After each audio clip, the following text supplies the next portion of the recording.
Most people think silence is empty, but silence is never empty. It is filled with things we choose not to hear. This story began with a man who couldn't sleep. Every night he lay in bed staring at the ceiling, listening. Not because he was afraid, but because something felt wrong. At first it was small, a quiet sound, almost unnoticeable. A soft movement, like someone shifting their weight in another room. He ignored it. Old buildings make noise, pipes move, walls breathe. That's what he told himself. But the sound returned the next night, and the night after that, always at the same time, 3:17 a.m. Not earlier, not later, always 3:17. The sound wasn't loud, and that was the worst part.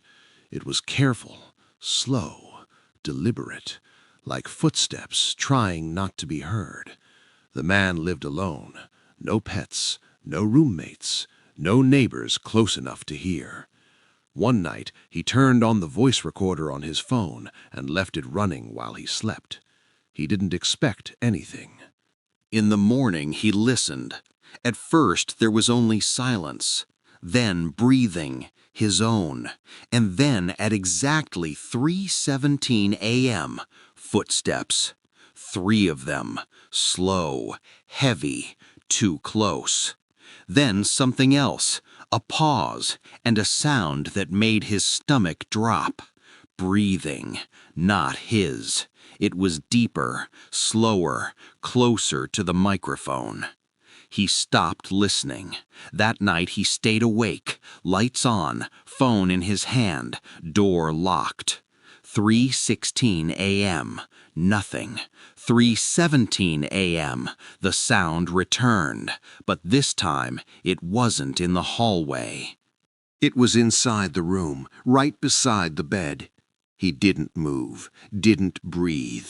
He told himself it was stress, sleep deprivation, his mind playing tricks. But then the mattress shifted, just slightly, as if someone had sat down. The sound stopped, and in the silence, a thought entered his mind, a simple one. Whatever it was, it had been there before, watching, learning, waiting for him to notice. The next morning, he packed his things and left the apartment.